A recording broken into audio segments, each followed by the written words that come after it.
우리 하나님 말씀 시편 87편 보도록 하겠습니다.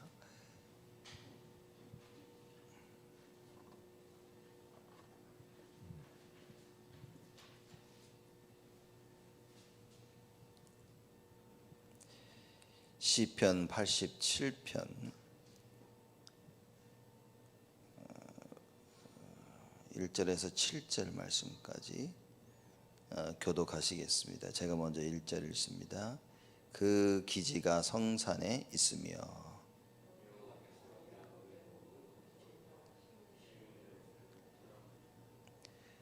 하나님의 성이여 너를 가리켜 영광스럽다 말하는도다.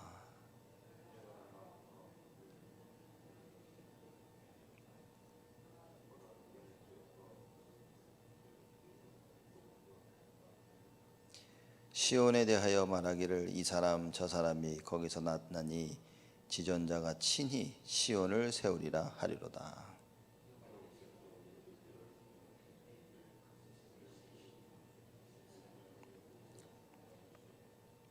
노래하는 자와 춤추는 자는 말하기를 나의 모든 근원이 네게 있다 하리로다. 아멘. 시편 87편은 고라 자손의 시입니다. 여러분 보시면 다 아시다시피 이방인들에게도 하나님께서 구원을 베푸시는 그래서 구원의 날에 이방인들도 돌아오게 되어지는 어마어마한 글을 쓴 시입니다. 그래서 1절에 보면 그 기지가 성산에 있으며 그렇게 얘기했죠. 그 기지가 하나님의 산에 있다. 이제 예루살렘을 이야기하고 있는 겁니다. 2절에 여호와께서 야곱의 모든 거처보다 시온의 문들을 사랑하시는도다. 야곱의 모든 거처라 하면 가나안 땅을 얘기하는 거죠. 그래서 하나님께서 이스라엘 백성들에게 주셨던 그 가나안 땅, 그 야곱의 모든 거처보다 시온의 문들을 사랑하시는도다. 시온이라고 하면 시온이라는 단어는 굉장히 광범위하게 쓰여지는 단어입니다. 이스라엘 백성도 의미가 되어지고 예루살렘도 의미가 되어지고 또 구원을 받게 되어지는 우리 모두에게도 적용이 되어지는 단어입니다. 그 시온의 문들을 사랑하시는다. 여기서는 예루살렘의 그 문들, 그렇죠? 주로 예루살렘 들어 왜 언제 사람들이 예루살렘에 모이냐? 절기 때 하나님을 만나고 하나님을 찬양하러 올 때. 그렇죠? 그래서 그 가나안 땅에 거하고 있는 예루살렘 문들을 하나님은 사랑하시는도다. 왜냐? 거기에 성전이 있기 때문이죠. 거기에 그래서 1절에 보면 그 기지가 그 말은 예루살렘에 있는 성전을 얘기하는 겁니다. 하나님을 찬양하고 예배드리는 그 성전이 성산 거룩한 산에 있다. 그 표현인 거죠. 그래서 하나님께서 시의 문들을 사랑하시는도다. 하나님이 성전을 사랑하시죠. 그래서 그 문을 통해 들어오는 우리 모두를 사랑하시고 누구든지 그 문을 통해 들어 예배로 오는 자들을 하나님은 사랑하신다 그 얘기입니다. 3절에 하나님의 성이여 너를 가리켜 영광스럽다 말하는도다. 그렇죠. 하나님의 성이여 예루살렘 설명을 하고 있죠. 너를 가리켜 영광스럽다 말하는도다. 왜 영광스럽냐? 하나님의 언약궤가 그 예루살렘 성전의 안에 있죠. 그래서 하나님이 함께 하시고 하나님께서 임하는 그 곳이기 때문에 너를 가리켜 영광스럽다 말한다 그런 겁니다. 그러니까 지금 예배드리는 지금 이 시간에 이 자리에 하나님이 임하시지 않습니까? 그래서 예배드리는 이 자리, 하나님이 임재하시는 이곳이 아름다운 곳이고 더 나아가서는 하나님 우리와 함께 하시기 때문에 그렇죠? 우리와 우리 자신과 우리의 삶이 아름다운 것이다. 4절에 얘기합니다. 내가 라합과 바벨론을 나를 아는 자 중에 있다 말하리로다. 보라 블레셋과 두로와 구스여 이도 여기서 났다 하리로다. 여기서 라합이라 그러면 뭐 여러분 가장 먼저 여호수아에서 나온 라합을 생각하시겠죠. 근데 이 라합이라는 단어는 원래 하나님께 그 대적하고 있는 그 큰 세력들을 얘기하는 겁니다. 쉽게 말하자면 그 라합이라고 할 때 구약에서는 그 애굽을 표현을 하는 겁니다. 그래서 전체적으로 하나님에 맞서서 대적해서 망하는 그 대적 그 세력들을 설명하고 있기 때문에 주로 여기서는 시편 87편에서는 라합이라고 했을 때 애굽을 설명하는 겁니다. 그래서 내가 애굽과 바벨론을, 여러분 바벨론 너무 잘 아시죠? 아주 막 이스라엘을 그렇게 지겹도록 공격하고 괴롭게 했던 나라입니다. 그래서 애굽과 바벨론을 나를 아는 자 중에 있다 말하리라. 보라, 블레셋과 두로와 구스여 이도 거기서 났다 하리로다. 블레셋도 알죠. 블레셋도 그렇게 이스라엘 괴롭히던 나라죠. 두로와 그 무역 항입니다. 항. 두로와 구스는 에디오피아를 설명하죠. 이도 거기서 났다 하리로다. 다 거기서 난 겁니다. 하나님의 성이여 너를 가리켜 영광스럽다. 하나님의 성에서 다 나왔다. 굉장히 중요한 설명을 지금 하고 있는 겁니다. 이 결국에는 이 이스라엘을 괴롭히던 이 모든 나라들도 결국에는 다 하나님께 부름을 받게 된다 그 말입니다. 이방인들이 죽을 수밖에 없고 하나님 몰라 죽을 수밖에 없고 저주받아야 되는데 하나님이 그들조차도 예루살렘으로 부르시고 그들조차도 구원을 얻게 하신다는 이방인들의 구원에 대한 이야기를 하고 있는 겁니다. 5절이죠. 시온에 대하여 말하기를 이 사람 저 사람이 거기서 났나니. 그래서 시온입니다. 예루살렘과 그렇죠. 거기에 대해 말하기를 또 모든 하나님 백성에 대해 말하기를 이 사람 저 사람이 거기서 났나니. 예루살렘 하나님의 구원 그 얘기를 설명하고 있는 겁니다. 이 사람 저 사람 둘러보니 하나님이 불러 모으는 모든 사람들은 다 구원을 받게 되는 겁니다. 그래서 시온에 대하여 말하기를 이 사람 저 사람이 거기서 났나니 지존자가 친히 시온을 세우리라 하리로다. 지존자 스스로 계신 자 전능하신 하나님이죠. 여호와 하나님을 설명할 때 지존자라고 많이 이야기를 합니다. 그 지존자가 친히 시온을 세우리라. 하나님이 직접 사람을 구원하십니다. 이방이든 누구든 하나님께서 그 사람을 친히 세우신다고. 그러니까 여러분과 제가 어떻게 하다 잘못돼서 구원받은 것이 아니라 하나님이 친히 세우셨다 말이죠. 그리하여 이스라엘이 되어진 겁니다. 영적 이스라엘로서 모든 사람 하나님의 구원을 얻게 되어지는 하나님의 자녀들이 우리가 되었다 그 말입니다. 우리가 그 시편에 보면 다들 이방인들 하나님이 다 없애주시고 죽여주시고 저를 폐하해 주시고 이렇게 얘기는 하는데 오늘 본문에는 하나님의 그 이 구원하심은 이방인들에게까지 나타나신다. 어마어마한 얘기를 하는 겁니다. 그래서 우리의 생각들이 너무 나의 것, 우리 것 여기 묶이면 안 되겠죠. 우리의 생각이 전도와 선교를 향해 있어야 됩니다. 우리의 그 생각이 하나님이 원하시고 소원하시는 그곳에 가 있어야 된다. 하나님은 지존자이시고 전능하신 분이시기 때문에 모든 사람들 모든 사람들에게 구원을 베풀기를 원하시는 분이시다. 그래서 시온에 대하여 말하기를 이 사람 저 사람이 거기서 났나니 지존자가 친히 시온을 세우리라 하리로다. 여호와께서 민족들을 등록하실 때 그 수를 세시며 이 사람이 거기서 났다 하시리로다. 민족들을 등록하실 때 풀로 모으는 겁니다. 그리고 적으실 때 뭐라고 얘기하시냐? 그 수를 세시며 이 사람이 거기서 났다. 너도 하나님의 백성이다. 그 말인 겁니다. 하나님께서 베드로에게 꿈을 보여주셨죠. 그 큰 포자기에 더러운 온갖 짐승들을 담은 포자기가 이제 내려옵니다. 그리고 베드로 보고 그 짐승들을 먹으라 얘기합니다. 그랬더니 베드로가 얘기합니다. 나는 이런 거 어렸을 때부터 먹지 않았고 이건 더러운 것이다. 그때 뭐 주님께서 말씀하시면 야 내가 정하다는 것을 네가 더럽다 하지 마라.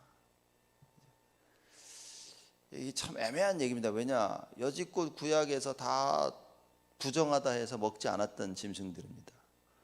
근데 갑자기 보자기 내려와 베드로에게 보여주면서 먹어라. 베드로 입장에서는 어이구 뭐 저는 안 먹습니다. 당연한 얘기인 겁니다. 그러나 이걸 알아야 되죠. 아무리 구원받지 못할 이방인이라 하더라도 지금 오늘 87편의 말씀을 보면 하나님께서 친히 그 사람들을 세우신 겁니다. 민족들을 등록하시면서 그 수를 세시면서 야, 이 사람이 얘는 구원받을 사람이다. 구약은 그리스도가 오시기 전의 말씀입니다. 그래서 부정한 것, 정한 것을 굉장히 구분을 했었어야 됐습니다. 그리스도가 오신 이후에 정하고 부정한 것이 없습니다. 그리스도를 소유한 모든 자는 정한 것입니다. 그리스도를 소유하지 못한 모든 자는 부정한 것입니다. 근데 하나님께서 주님께서 저 부정하지 못한 사람들 예수 믿으면 다 정케 되어지니라. 그래서 예수님이 말씀하십니다. 베드로에게 진짜 정하고 부정한 것은 무엇이냐? 말씀 순종하는 것이다. 예수님께서 먹으라 하면 먹어야 되는 거예요. 그게 깨끗하고 정한 것이 깨끗한 것이 되는 겁니다. 만약 예수님께서 하지 마라 하는 것은요, 하지 말아야 되는 겁니다. 말씀을 어길 때 우리는 부정하게 되어지는 거죠. 그리스도와 함께 할 때 우리는 정하게 되어진 깨끗하게 되어진 것입니다. 그리스도와 함께 하지 못한 모든 사람들은 부정한 것입니다.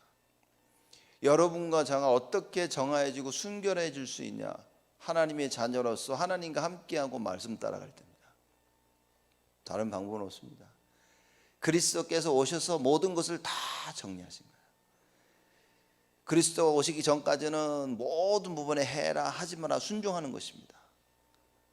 그리스도가 오신 이후는 그 구약 그림자였던 구약은 다 없어지고 그리스도가 모든 것을 완성하게 된 것입니다.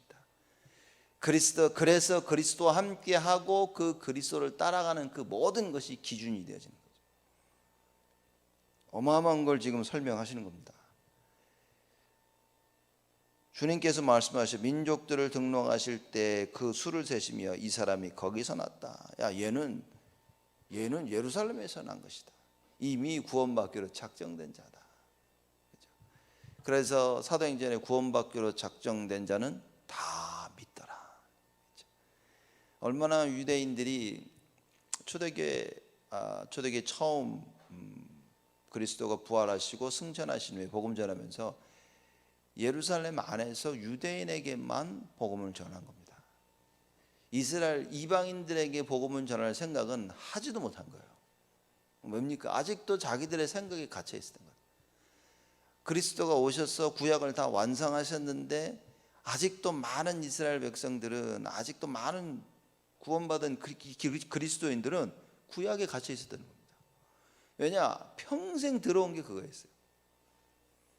여러분 우리가 하나님의 말씀을 듣고 하나님의 말씀을 실천해 나갈 때 정말 중요한 게 뭔지 아십니까? 내 생각에 묶여 있는 겁니다. 내 생각에 갇혀 있어서 이 하나님의 말씀과 그 역사를 잘 이해 못하는 겁니다. 예수님이 오시기 전까지는 그리스도가 오시기 전까지는 구약의 그 말씀을 율법을 순종했어야 되는 겁니다. 오시고 난 이후도 율법 순종 맞습니다. 그러나 행위에 대한 순종이 아니라 그죠? 말씀 그리스도께서 모든 것을 다 이루어 놓은 것입니다. 내 행위에 따라서 구원이 정해지는 것이 아니라 이미 그리스도로 말미암아 모든 게 다 완성이 된 것입니다. 그래서 그 그리스도를 믿는 것입니다. 모든 율법을 지켜야 돼. 그러나 지킴으로 말미암아 구원받는 것이 아니라 그리스도로 말미암아 구원받는 것이에요.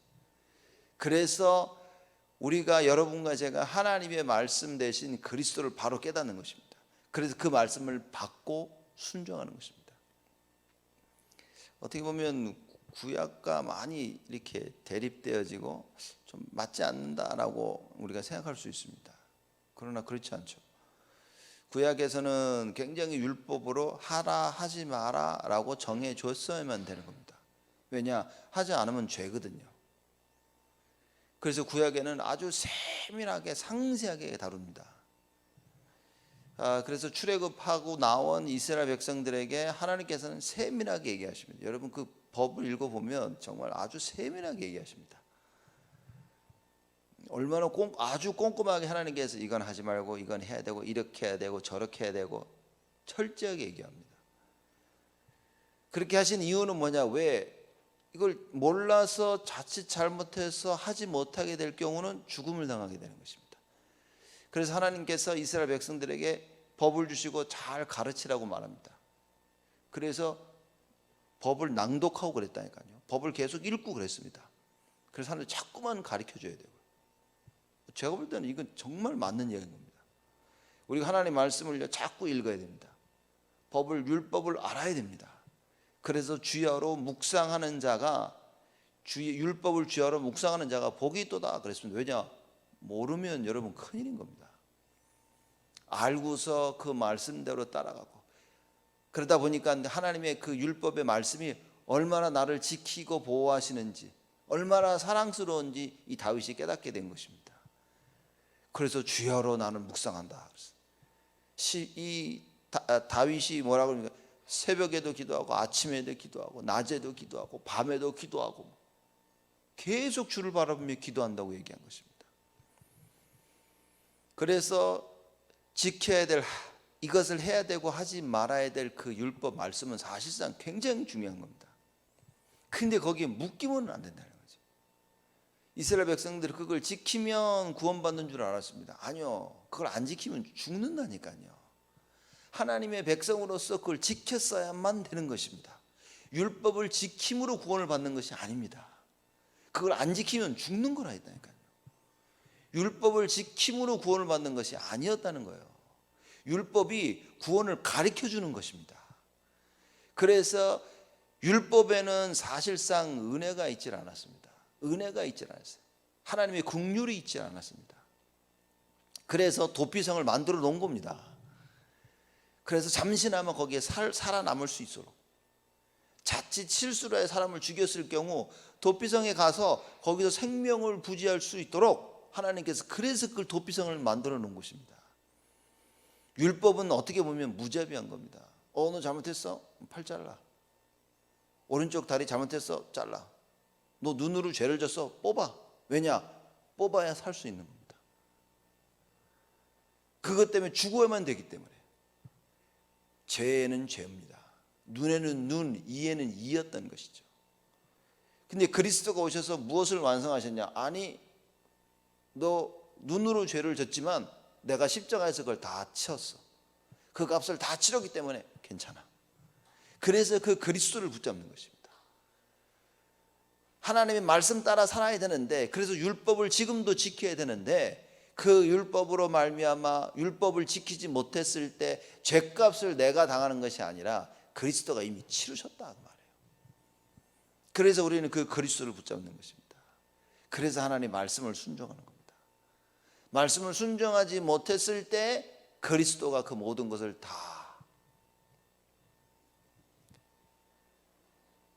그래서 뭐라고 얘기합니까? 우리 8절에 보면 여호와께서 이 민족들을 등록하실 때 그 수를 세시며 이 사람이 거기서 났다. 무슨 얘기죠? 나의 백성이다. 내가 지키고 보호할 것이다. 여러분, 하나님의 그 날개 아래 있다는 것이, 하나님의 보호하심 아래 있다는 것이 얼마나 큰 기쁨이고 감사인 줄 아십니까? 많은 사람들은 그럽니다. 이 여지껏 우리가 복음 알기 전에 신앙생활을 어떻게 했냐면, 너 잘못했어? 네가 책임지고 끝까지 책임지고 예수 믿어. 이렇게 배웠습니다. 나의 잘못을 내가 끝까지 책임지는 것으로. 성경은 뭐라고 그럽니까? 절대 우리 스스로가 우리의 잘못을 책임질 수가 없다고 얘기를 합니다. 그렇죠? 죽음밖에 없어요. 그럼 우리는 죽어야 되는 겁니다. 그래서 지옥이고 멸망인 것입니다. 그래서 우리 스스로 절대 할 수 없는 그것을 그리스도가 대신 해주시겠다고 하나님께서 약속하신 겁니다.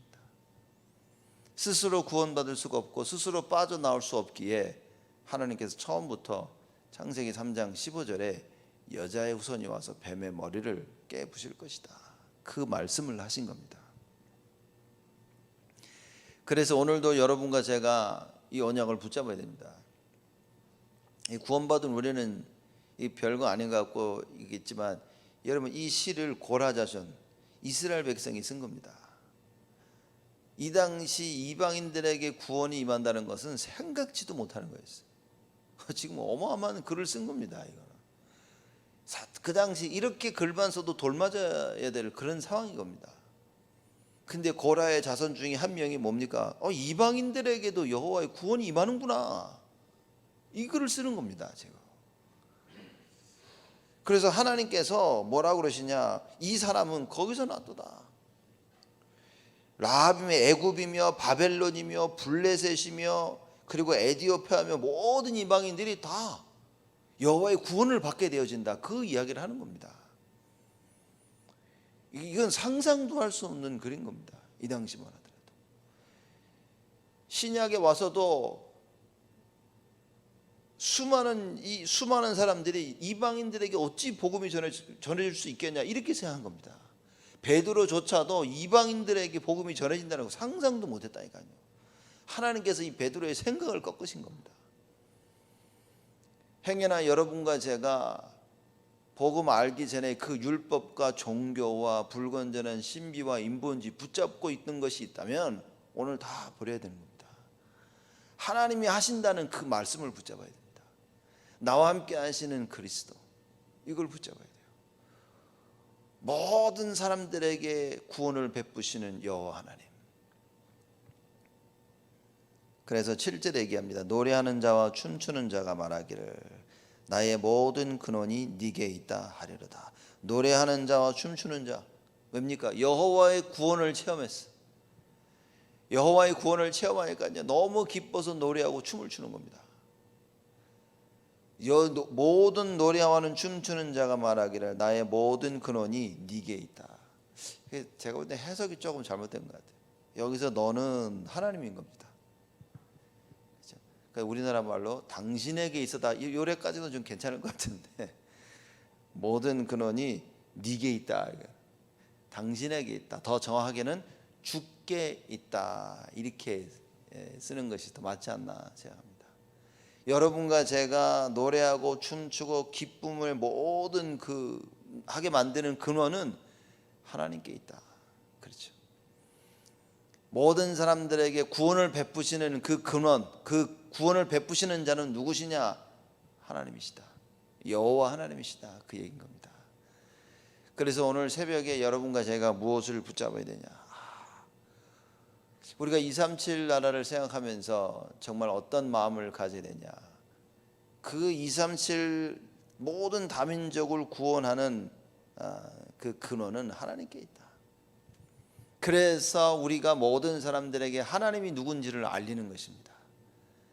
그 하나님을 아는 유일한 길 대신 예수 그리스도를 선포하는 겁니다. 수많은 길이 있다 하지만 하나님을 만나는 길은 딱 하나, 오직 예수다. 여러분과 제가 참 복음 전하는 이 마음을 딱 가슴에 감고 뭐 해야 됩니까? 외쳐야 됩니다. 예수만이 그리스도이시오. 여러분들의 산업 현장에서, 가정에서, 만나는 모든 만남 가운데, 또 교회에서 예배 드릴 때 친교하고 서로 나누며 교제할 때 무슨 걸 뭘 나눠야 됩니까? 예수만이 그리스도이시오. 그래서 말씀 포럼하고 기도 포럼하고 전도 포럼하고 교회 안에서나 밖에서나 무엇을 하든지 누구를 만나든지 우리가 뭡니까? 여호와의 구원을 찬양하는 것입니다. 여호와의 구원은 누구에게 제한되어 있는 것이 아니라 모든 민족에게. 그래서 예수님께서 뭐라고 말씀하십니까? 땅끝까지 가라고, 모든 민족에게 복음을 전하라고 하십니다. 천하 만민에게 가서 이 복음을 전하라고 말씀하십니다. 이 사명을 여러분과 저에게 주셨다. 그래서 오늘 새벽에 이 언약 붙잡고 이 사명 감당할 수 있도록 하나님께 주시는 큰 은혜를 힘입는 여러분 되시기를 주님의 이름으로 축복을 드립니다. 하나님께 감사를 드립니다.